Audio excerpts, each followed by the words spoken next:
കുട്ടി എന്റെ ഹൃദയത്തിലേക്ക് വരുന്നു. ഞാൻ ചെരുപ്പോരണോ? അയ്യോ, എന്റെ ഹൃദയം അമ്പലമൊന്നുമല്ല, ചെരുപ്പിട്ടോണ്ടും വരാം. അവനിവിടെ താമസിക്കാൻ വന്ന പുതിയ ആളാ. നിന്നെ പോലെ ജോലിയും പണിയില്ലാത്ത ഒരു അലവലാതി. ആദ്യം കണ്ടപ്പോ ഞാൻ കരുതി സാമ്പാറിന്റെ ഡീസന്റ് ആയിരിക്കും. വേണ്ടാത്തൊക്കെ കരുതാൻ പോയത്. ഓടെ അയ്യോ, മോന് വേനിച്ചോ? സാരില്ല കേട്ടോ, സാരില്ല. അമ്മച്ചി താരാട്ടുപാട്ട് പാടിത്തരാലോ. അവൻ ഉന്നം തെറ്റി. ഇവനൊന്നും തെറ്റിയില്ല. പ്രാക്ടീസ് മുടക്കരുത്. बगन की प्रॉब्लम है. अगर मल्लो सिंह ने माफ किया तो भी पप्पन माफ नहीं करेगा. छोड़ो यार. ശരിയാ, ഒരു കഷ്ണം കണ്ടാ ഒറ്റ കഷ്ണം. ഒരു കഷ്ണം തരോളൂ, ഇനി ചോദിക്കരുത്. ഇതോടെ നമ്മുടെ അരിഷ്ടതകളൊക്കെ അങ്ങോട്ട് നീങ്ങാൻ പോവാ. നമ്മുടെ അല്ല, നിന്റെ പട്ടാഴി നമ്പൂതിരി പണിക്ക് വിളിച്ചത് നിന്നെ അല്ല, ഇന്നെയാ. പോഴൻ.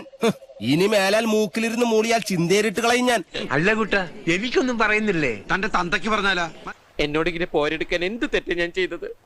എന്നെ ഒരു ബ്രദറായിട്ട് കാണാൻ ബുദ്ധിമുട്ടാണെങ്കിൽ എന്നെ ഒരു സിസ്റ്ററായിട്ട് കണ്ടൂടെ? അതെങ്ങനെയാ? ഞാനൊരു അനാഥയാണല്ലോ, ആർക്ക് വേണേലും എന്നിട്ട് തട്ടി കളിക്കാം. നാട്ടുകാർ എന്ത് വേണമെങ്കിലും പറഞ്ഞോട്ടെ, നീ വെറുതെ എരുതി എന്നെ ഒഴിക്കല്ലേ ഗോവിന്ദ. എന്ത് പോക്കൃത്തരം കാണിച്ചാലും ന്യായീകരിക്കാൻ ആളുണ്ട്. എല്ലാവരും എന്റെ അടുത്തേക്ക് വരൂ, ഞാൻ പ്രൊട്ടക്ഷൻ തരാം. വന്നല്ലോ വനമാല, വരൂ, പ്രൊട്ടക്ഷൻ തരാം. എവിടെ? അയ്യോ, എനിക്കൊന്നും കാണാനും വയ്യ.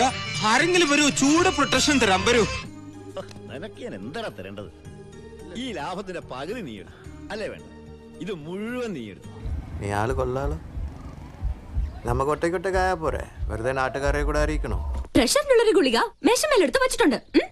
അതിന് എനിക്ക് പ്രഷർ നോർമൽ ആണല്ലോ. അല്ല, ചിലപ്പോ അബ്നോർമൽ ആയാലോ.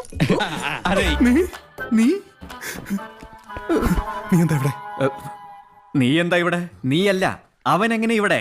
യവൻ, ലോ ലവൻ, അവൻ